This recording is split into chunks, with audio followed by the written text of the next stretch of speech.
Në këtë edicion do të ndiqni.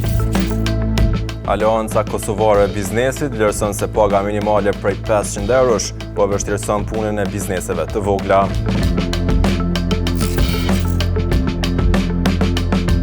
Nga 1 shtatori, krahas tarifës së shkyqjes, aplikohet edhe tarifa e rikyqjes me energji elektrike për konsumatorët e Keskos.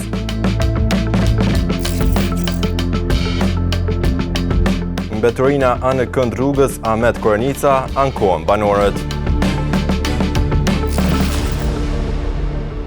Përshëndetje, po fillojmë edicionin shëndror të lajmeve këtu në televizionin Syri. Aleanca Kosovare e Biznesit në Kosovë vlerëson se paga minimale prej 500 eurosh është një hap pozitiv për punëtorët, pasi ndihmon me përmirësimin e standardit të jetesës. Megjithatë, ajo mund t'i dëmtojë bizneset e vogla, të cilat mund të kenë të vështirë të përballojnë këtë rritje. Paga minimale në Kosovë është rritur në 500 euro bruto në muaj, duke prekur sipas zyrtarëve rreth 150.000 punëtorë të sektorit privat. Derisa qeveria ka paraqitur vendimin si mbështetje për punëtorët, ekspertët vënë në pikpyetje ndikimin e tij në mirëqenien e qytetarëve dhe ekonomisë. Së një aleancë e bizneseve që përshëndesim këtë vendim të qeverisë, është i mirëseardhën, sepse duke po inflacionit cili e kemi shumë të madhe, çdo ditë është duke u ngrit, apet është pak. Po nëse kthejmë tek bizneset e vogla dhe të mesme të ta quajmë ashtu, është pak e rëndë, sepse kemi bizneset të vogla dhe të mesme që i kanë dy mundësi. Mundësia por ose të marrin fuqi punëtorë që janë jo formal të regjistruar, ose të largojnë mbi punës, ose dhe mundësia tretë që janë duke mbyllë. Fetaho e vuri theksin se mungon një analizë e thellë duke përfshirë të gjithë aktorët në mënyrë që të mos dëmtohen. Paraprakisht qeveria ku nduf më dalë më konsultu pak, me dalën në teren, me pa terenin, më konsultu me biznesi, me pa gjendjen faktike, cila gjendjen biznesit, se si qeveri mu marrë vendim edhe një mirë të bën pagë minimale. S'ka kush ndalen atë punë. Po gjendjen teren është këtë ndryshe. Andaj ne mendojmë si AKB që qeveria duhet paraprakisht që të konsultohet, dalën në teren, të shiqen bizneset, të ka informata të terenit, të konsultohet dhe të merr një vendim që del mas najna me një qëndrim ose me një pagë minimale për shembull tjetër. Qeveria e Albin Kurtit, tani kryeministër në detyrë, e mori këtë vendim në tetorin e 2025-s në prag të zgjedhjeve lokale, ndërsa ai hyri në fuqi në 2 faza, në janar dhe në korrekt të vitit 2026. Përpas tarifës së shkyqjes, qytetarët do të paguajnë edhe për rikyqje, tarifë kjo që do të hyjë në fuqi nga 1 shtatori i këtij viti. Këtë njoftim Kesko e ka bërë publik edhe në faqen zyrtare, duke kërkuar nga konsumatorët që t'i paguajnë faturat e energjisë elektrike brenda fateve të përcaktuara. Konsumatorët që shkyqen nga rrjeti për shkak të mospagesës së faturave të energjisë elektrike do të përballen me një kostoshtesë nga 1 shtatori, pasi përveç tarifës së shkyqjes do të paguajnë edhe tarifën e rikyqjes. Tarifa për konsumatorët shtëpiak është 17 euro për shkyqje, ndërkohë Kesko nuk ka bërë të ditur se sa është tarifa e rikyqjes as për konsumatorët e anvistrisë e as për ata komercial. Zëres sqaron se këto tarifa nuk përfshihen në tarifat e rregullta të energjisë elektrike, pasi kanë për qëllim të mbulojnë kostot operative të kompanisë për realizimin e shkyqjes dhe të rikyqjes. Zbatimi i një tarife të dytë nga Kesko, një për shkyqje dhe një tjetër për rikyqje, rrit rrezikun që shumë konsumatorë të rrymës të dëmtohen financiarisht në mungesë të informatave për detajet e mënyrës së pagesës. Sipas rregullit të Keskos, në qoftë se një faturë nuk paguhet në tërësi saktësisht nëse fatura fundit konsumatori ka mbetur borxh edhe për ndonjë vlerë shumë të ulët, kjo llogaritet si faturë pa paguar dhe mund të vijë deri të shkyqja pa dijeninë e konsumatorit. Prandaj konsumatorët borxhlin duhet pasur kujdes me rastin e pagesës së shlyerjes së borxhit. Duhet thjesht të jenë të saktë që të përmbushin këtë rregull për të shmangur taksën e rikyqjes. Në stacionin policor në Gjakov, gjatë gjithë sezonës verore, janë duke u zhvilluar njëkohësisht 2 plane operative, Vera 2026 dhe alkool testi përmes së cilave po synohet rend në komunikacionin rrugor. Kapiten Albin Saçia thotë se referuar zyrtarëve policor, të 2 planet po vlerësohen të suksesshme. Drejtoria Rajonale e Policisë në Gjakov po vazhdon zbatimin e planeve operative Vera 2026 dhe alkool testi, me fokus në rritjen e sigurisë dhe kontrollin e komunikacionit rrugor gjatë kësaj periudhe. Njësia Rajonale e Trafikut Rrugor po realizon kontrolle të shumta në rrugët e rajonit të Gjakovës, ndërsa pjesë e kontrolleve janë edhe testimet për përdorimin e alkoolit nga drejtuesit e automjeteve. Njësia Rajonale e Trafikut Rrugor është duke i zbatuar dhe implementuar 2 plane operative paralel, pra jem duke implementu planin Vera 2026 dhe plani operativ alkooli. Mund të them se i konsiderojmë këto 2 plane që janë të shku në mënyrë të sukseshme, duke u bazuar që nuk kem asnjë viktim në rrugë. Janë disa plan veprime shtesë, pra ne po implementojmë me plan veprim si fokus që i kem kundër vajtje që janë më të rënda, për shembull te kalimi i shpejtësisë, përmes dronit kem dhe krijimit të task forces i kem identifikuar ato pika ku po bëhen te kalimet e rrezikshme, përdorimi i telefonit, motocikletat të cilat lëvizin pa helmetat, domethënë drejtuesit e motocikletave. Saçia foli edhe për suksesin e planit të alkoolit. Jemi me sukses të zbatu planin alkooli, e them me sukses për shkak se shihet që është një rritje e vetëdijsimit të drejtuesve të mjeteve, të cilët nuk e drejtojnë mjetin në ndikimin e alkoolit. Kapiteni Saçia ka folur edhe për kundërvajtjet në trafik. Zyrtarët policorë në trafikun rajonal, pra në teren, i kanë bërë rreth 3000 deri në 3500 matje të alkoolit të drejtuesve të mjeteve motorike, prej tyre rreth 150 drejtues të mjeteve motorike kanë rezultuar në ndikimin e alkoolit dhe si masë mbrojtëse i ka konfiskuar patentën e shoferit.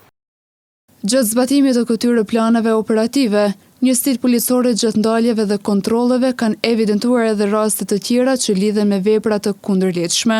Sipas policisë, 3 raste janë konfirmuar me gjetje të substancave narkotike, në 3 raste të tjera janë evidentuar armbajtje pa leje, ndërsa në 5 raste janë hasur dokumente të falsifikuara. Kontrollet policore do të vazhdojnë edhe në ditët në vijim, me qëllim parandalimin e kundërvajtjeve dhe veprave penale, si dhe rritjen e sigurisë për të gjithë pjesëmarrësit në komunikacion.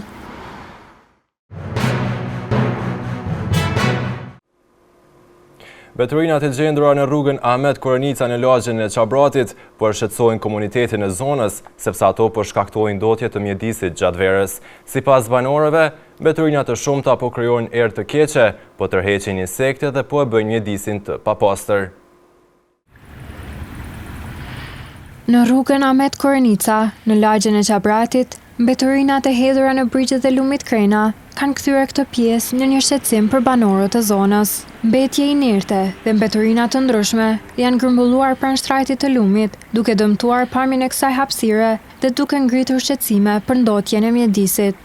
Banorët thonë se kjo dukuri po përsëritet dhe kërkojnë reagim institucional për pastrimin e zonës, si dhe masa për të parandaluar hedhjen e mbeturinave në afërsitë të lumit. Të njëjtit kërkojnë që kjo hapësirë të pastrohet dhe të mos lejohet që brigjet e lumit Krena të shndrohen në vend depozitim të mbeturinave.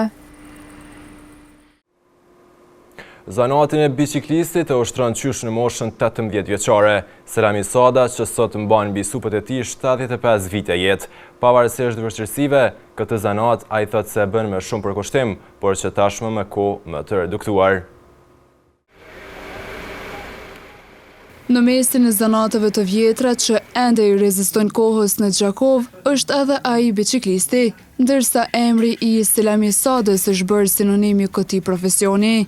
Brezat të tërë gjakovarsh e njohin atë, sepse të paktën një herë u ka rënë rasti që bicikletat e tyre të kalojnë nëpër duart e tij. Pasionin për këtë zanat e nisi që në moshën 18 vjeç, kur hapi për herë të parë dyqanin e tij. Në moshën 18 vjeçare kam qenë dyqanin tim. Për fat baba kalon, na kalon këtë dyqan, kështu që na besë këna ripau, edhe kemi vazhdu punën. Ky zanatli kujton se dikur puna nuk mungonte, ndërsa biçikleta ishte mjeti kryesor i lëvizjes për shumë familje. Sot, thot ai, gjithçka ka ndryshuar. Biçikleta është zëvendësuar nga mjetet motorike, andaj puna është zvogëluar ndjeshëm. Ka pas punë për para, tash ka ma pak, për arsye se ka 1.300 motorra, kerre, ku ta dijon, ka pas punë mjaftueshme, edhe teprueshme, edhe tepër. E kështu që kam arrit me këtë punë, po dhe e kam bërë zmetin.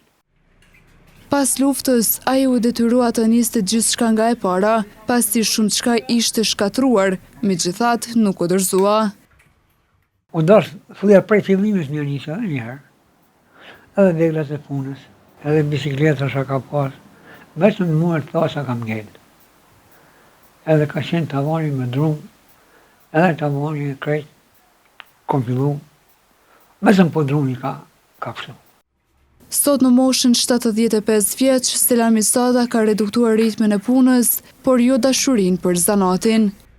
Për moshën që kam, po flas 75 vjeçare, jam vital, jam i përballu, e kam kone zvoglunë pak ora e punës, kështu që për ma nuk ka nevojë me shku, për arsye se na bin këtu me kombi, ma kem një plus ma.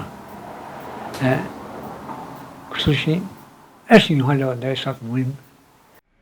Historia e tij është të shmije kohe kur zanati ishte identitet dhe mjeshtri vlerësohej për punën e duarve.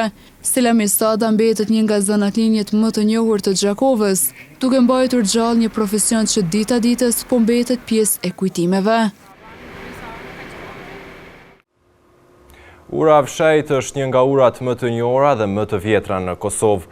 Ajo është ndërtuar mbi lumin Drini i Bardhë dhe njihet për bukurinë, historinë dhe arkitekturën e saj prej Guri. Sot është një vend i preferuar për vizitorët dhe një pjesë e rëndësishme e trashëgimisë kulturore të vendit.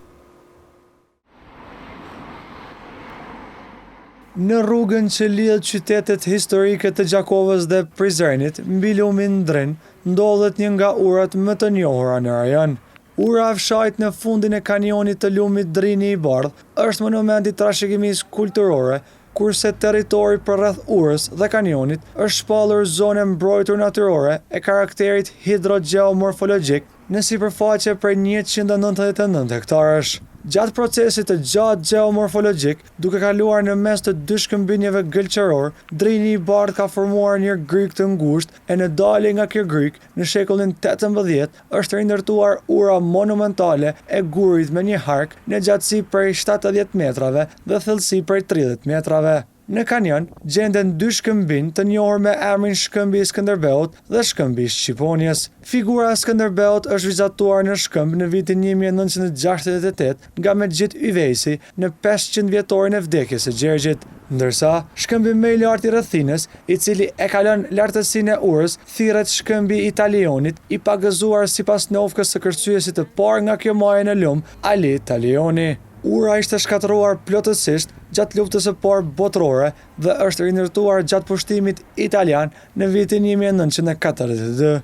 Kompleksi është vënë në mbrojtje të ligjit në vitin 1986, mirë po ura është dëmtuar nga forcat serbe gjatë luftës çlirimtare dhe është rregulluar pas luftës nga KFOR italian. Ekzistimi i urës së fshajt lidhet me legjenda të ndryshme. Legjenda e urës është motorizim i legjendës për kështjellën e Rozafës në Shkodër, ndërsa ura dhe fshati quhet e fshajt sipas ofshamës së gruas gjatë morimit. Tashmë, ura e fshajt është njëra nga pikat më të njohura turistike në Kosovë. Në vazhdim të ndjekim parashikimin e motit për ditët në vijim.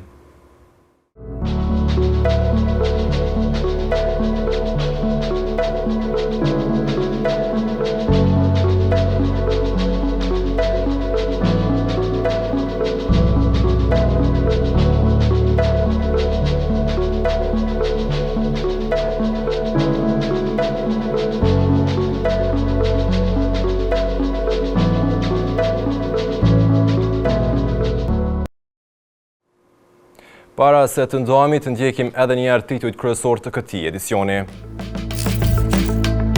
Aleanca Kosovare e Biznesit vlerëson se paga minimale prej 500 eurosh po vështirëson punën e bizneseve të vogla.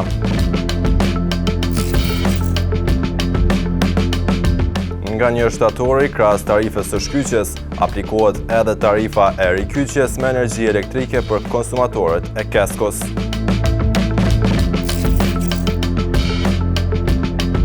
Mbeturina anë kënd rrugës Ahmet Kornica ankohen banorët. Këtu merr fund ky edicion qendror i lajmeve. Ju mund të vazhdoni të na ndiqni në televizionin Syri si dhe në rrjetet tona sociale. Mirupafshim.